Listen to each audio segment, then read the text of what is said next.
Aquí, al frente hay. ¿Lo tenemos? Leemos bajo la bendición del Padre, del Hijo y de su Sagrado Espíritu Santo. Y la Iglesia de Dios dice, vinieron al otro lado del mar, a la región de los Gadarenos. Y cuando salió él de la barca, enseguida vino a su encuentro de los sepulcros un hombre con un espíritu como verso 3, que tenía su morada en los sepulcros, y nadie podía ¿qué? Ni aun con qué, porque muchas veces había sido atado con grillos y cadenas, mas las cadenas habían sido ¿qué? Y desmenuzados los grillos, y nadie le podía dominar. Verso 5. Y siempre de día y de noche andaba dando ¿qué? A los montes, en los sepulcros, ¿qué? E hiriéndose ¿cómo? Cuando vio pues a Jesús de lejos, corrió y se ¿qué? Y clamando a gran voz, dijo, ¿qué? ¿Hijo de quién? Te conjuro por Dios que no me quede. Porque le decía, sal de este hombre, espíritu inmundo. Y le preguntó, ¿cómo te llamas? Y respondió diciendo, ¿cuál es? Porque somos ¿cuántos? Y le rogaban mucho que no le enviase fuera de aquella región. Estaba allí cerca del monte un gran hato de cerdos paseando. Y le rogaron todos los demonios diciendo, envíanos a los cerdos para que entremos en ellos. Y luego Jesús le dio permiso, y saliendo aquellos espíritus inmundos, entraron ¿en dónde? Los cuales eran como ¿cuánto? Y el hato se precipitó en el mar por un despeñadero. En el mar se ahogaron. Y los que apacentaban los cerdos, ¿qué hicieron? Y dieron aviso en la ciudad y en los campos, y salieron a ver qué era aquello que había sucedido. Vienen a Jesús y ven al que había sido atormentado del demonio y que había tenido la legión. ¿Cómo? ¿Y cómo? ¿Y cómo? ¿Y tuvieron qué? Tuvieron miedo. Y les contaron lo que habían visto, cómo le había acontecido al que había tenido el demonio y los de los cerdos. Y comenzaron a rogarle. ¿Qué fue lo que le rogaron? Al entrar él a la barca, el que había estado endemoniado le rogaba que le dejase estar ¿con quién? Mas Jesús, ¿qué le dijo? Sino que le dijo, y cuéntales qué. ¿Y cómo? Y se fue. ¿Y qué pasó?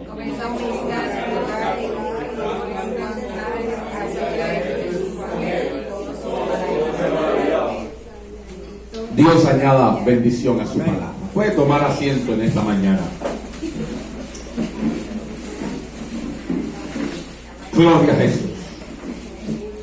Y quiero predicarle en esta mañana bajo el tema: en Cristo no hay caso perdido. Se lo voy a decir otra vez para que lo tenga claro. En Cristo no hay casos perdidos. Amén. Toca al que tiene a tu lado y dile: en Cristo no hay caso perdido. Y yo quiero hacerle rápidamente un bosquejo de la situación o de la circunstancia que nos atañe en esta mañana, con la circunstancia de este hombre que la Biblia nos presenta Y la Biblia llama como el endemoniado de Gadara. Alguien que vivía en una región de Gadara, en una parte apartada del pueblo de Israel. Y dice que Jesús fue allá. Y cuando nosotros hacemos un estudio minucioso de lo que está aconteciendo aquí, podríamos decir que es uno de los casos más terribles en los cuales nosotros a través de la Biblia podemos observar el poder de Dios en acción. Porque podemos ver la circunstancia de un hombre que de pronto a usted y a mí en algunos aspectos no se nos hace tan difícil de entender. Pero quiero que usted pueda entender en esta mañana las condiciones en las cuales se encontraba este hombre, para que usted pueda denotar que en Cristo no hay casos perdidos. Amén. Amén. Y usted va a encontrar la vida de este hombre. Y vamos a mirar la síntesis o la circunstancia en la cual se estaba envolviendo esta vida, esta situación. Dice que era un hombre que estaba viviendo en una región llamada Gadara. Y en esa región dice que él estaba, ¿dónde estaba? Viviendo. En los sepulcros. Ahora, mire usted dónde estaba la circunstancia de este hombre. Ya estaba viviendo ¿dónde? En los sepulcros. ¿Qué es lo que denota sepulcro? Muerte, destrucción, vida sin propósito, algo que ya no sirve. Pero ¿cuál era la circunstancia de él? Dice la Biblia que este hombre estaba ¿cómo? Endemoniado. Pero esa no es solamente usted ver a un loco. ¿Cuántos hemos visto un loco en la calle? Amén. Duele mirar la situación. Pero este hombre tenía una particularidad, que era que tenía una fuerza descomunal.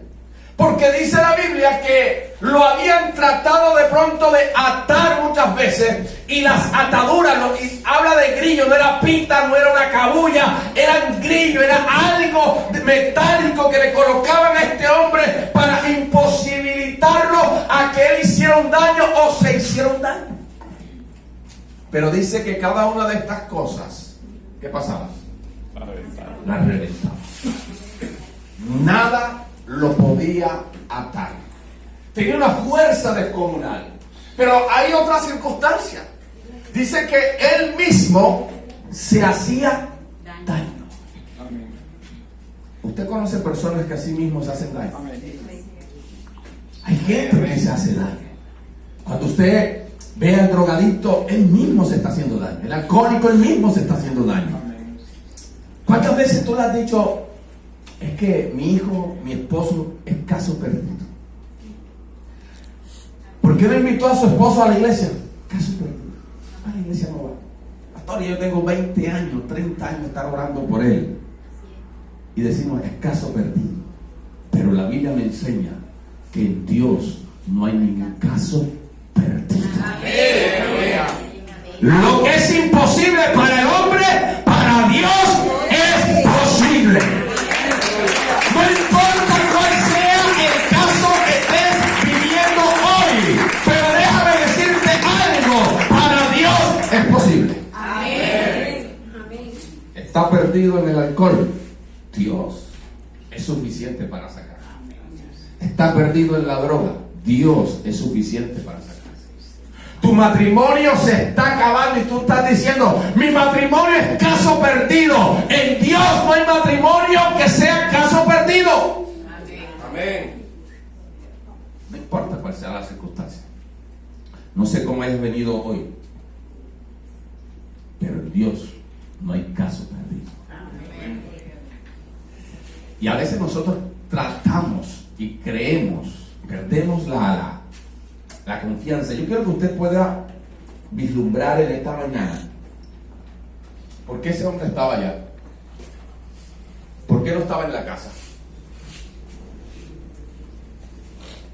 por qué estaba en el sepulcro, en el cementerio, y no estaba en su casa. Estaba endemoniado, no lo aguantaban. Bueno, en ese tiempo no sé si tenía droga. Había un espíritu de locura. No tenía a Dios en su corazón. Pero si ustedes denotan, ese hombre, y usted lo va a terminar viendo al final, tenía familia. Amén. Pero la familia no podía con él. Y permitió que se fuera y llegara al sepulcro, porque la familia dijo, es un caso perdido.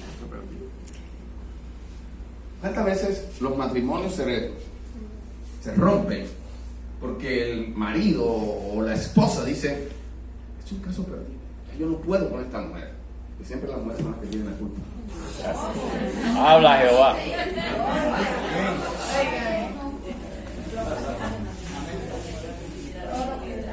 Bueno, vamos a ser equitativos. Que los hombres digan, ellas o nosotros.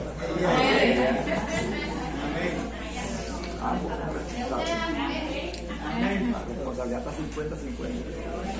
50-50. Escúcheme. Decimos, no puedo con esta situación. ¿Qué pasa cuando usted va al médico? Y el médico le dice, esto, la verdad, se nos sale de las manos. O sea, ya eso no queda de parte de nosotros. Ya nosotros hemos hecho hasta donde hemos podido. Inmediatamente se nos viene a la cabeza y decimos, esto es un caso perdido. Y tenemos siempre eso en la cabeza, que las circunstancias y los momentos difíciles en nuestra vida son casos perdidos. Y una de las cosas que solemos hacer es que lo damos por terminado o por perdido.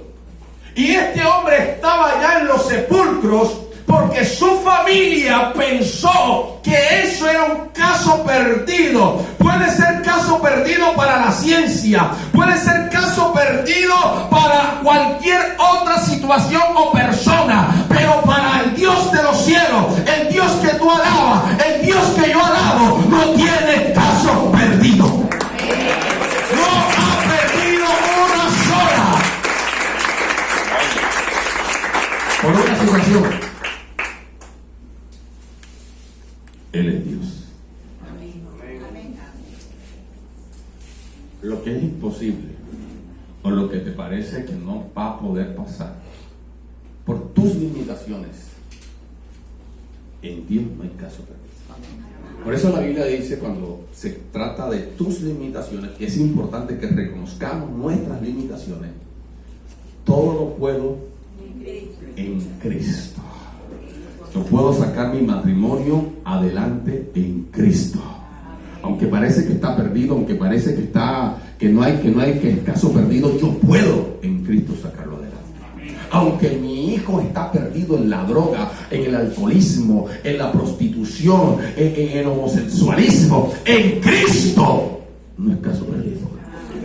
Mire, ¿cuántos de ustedes han escuchado a un pastor que hace 3, 7, 8, 10 años era homosexual y era bien loca?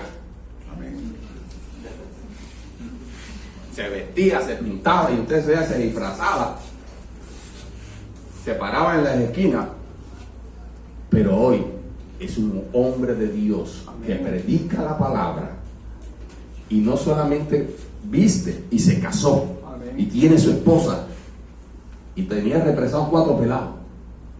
Lo que parecía caso perdido para la humanidad, para el psiquiatra, para el psicólogo, para el que fuera, el hombre que sea, vea, para Dios no lo hay.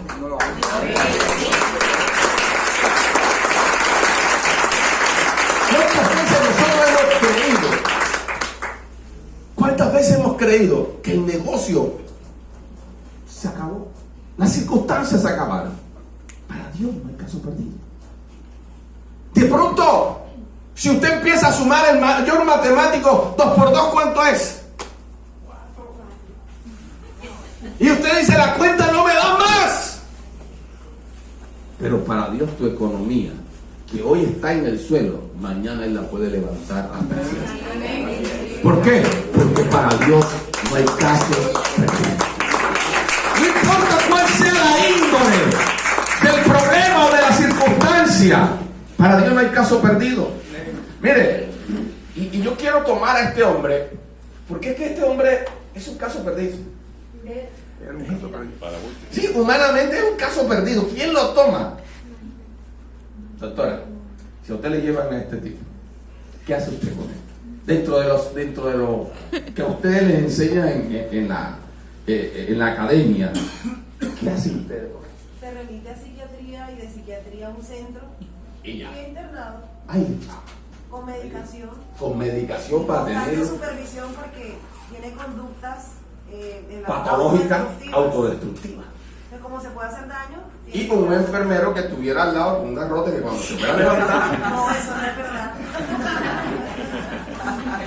Pastor, no, desarmado. Defendiendo a su gremio, ¿no? Desarmado. Entonces, nosotros encontramos en este episodio bíblico las circunstancias de casos perdidos. En él podemos resumir cualquier tipo de caso como los casos humanos, económicos, emocionales, espirituales, el que usted quiera. Es más, usted mismo se dice para usted: yo soy caso perdido. ¿Cuántas veces, Señor, yo he dicho, ahora sí voy a ayunar, ahora sí me da? Y usted dice, yo soy caso perdido. Ya yo no ayuno, ya si no viene Cristo así, ya me coge así todo medio mojado. Porque usted cree que usted mismo es un caso perdido. Y creemos que somos caso perdido simplemente porque no hemos entendido que en Dios no lo hay. No lo hay. No hay ningún caso, en ninguna circunstancia, en ninguna esfera de la vida que sea perdida en Dios. Hemos visto drogadictos que han estado. ¿Cuántos escucharon el loco Vitrina? Amén. Amén. Un hombre que pasó más de 20 años como loco en el mercado de aquí.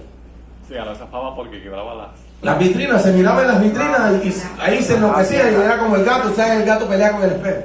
Ahora, amén, amén. ¿Por qué razón? Y después usted lo ve bien vestido, predicando la palabra del Señor. ¿Cuánto han visto o cuánto han escuchado? Algunos escucharon, creo que ustedes que son barranquilleros, tuvieron que haber escuchado los Méndez. Mesa. Los Mesa, Bien, bien conocido. bien conocidos, ¿cierto? Eran terribles. Vino Mesa. Claro. Y usted va a encontrar que hoy en día, para la gracia y gloria de Dios, hay entre ellos un pastor, un predicador. Amén, amén. Bien conocido. ¿Y cuál fue el que quedó el predicador de hoy? El más malo de todos. Y el que está vivo. El jefe de la pandilla. Alex Mesa. Alex Mesa. Lo El conocía, más malo. lo conocía todo. ¿Sabe por qué? Porque el Señor dijo: los otros son como vos. Este es el mal. Este que me voy a concentrar.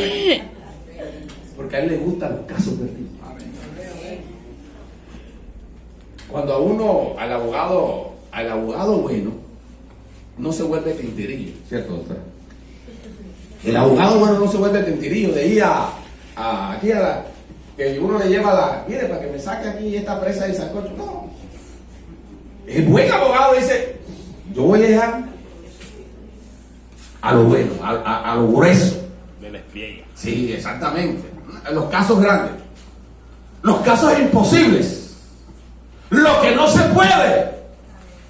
Eso es lo que le gusta a los buenos abogados. Amén. Al malo le gusta voy a litigar aquí, hacer ¿cómo es que se llama? No tanto. Conciliación. Una conciliación para escribir aquí. O sea, sirve para ser mandado.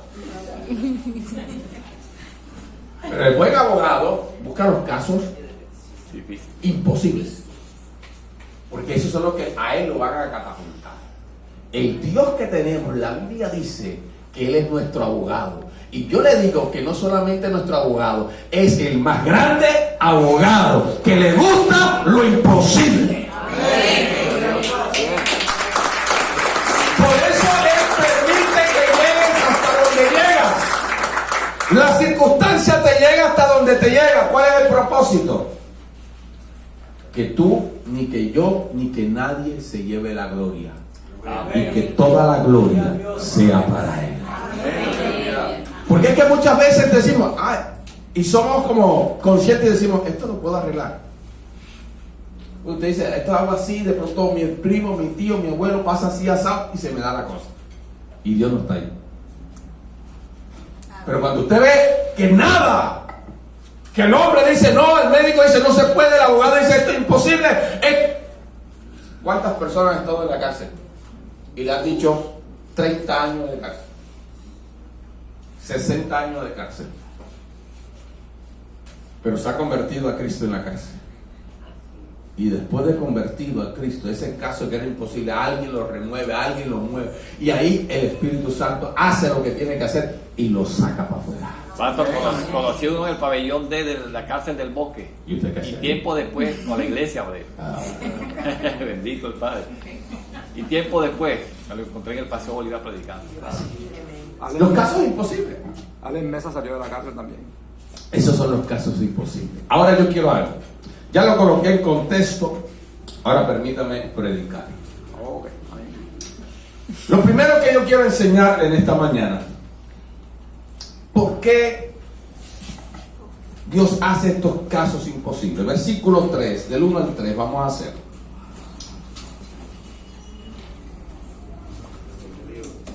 Dice, versículo 1 al versículo 3, vinieron al otro lado del mar, a la región de los Gadarenos. Y cuando salió él de la barca, enseguida vino a su encuentro de los sepulcros un hombre con un espíritu ¿qué? Inmundo, que tenía su morada en los sepulcros, y nadie podía atarle, ni aún con cadenas. Lo primero que le quiero enseñar en esta mañana, ¿por qué Dios hace lo imposible posible? ¿Por qué Dios aquello que no se puede lo hace en tu vida? Y es porque su amor es muy grande, que iría por ti a donde fuera. Yo quiero que tú puedas entender lo siguiente. Este hombre vivía en una región llamada Gadara. No tenía nada que ver con el pueblo de Dios. Estaba por otra región.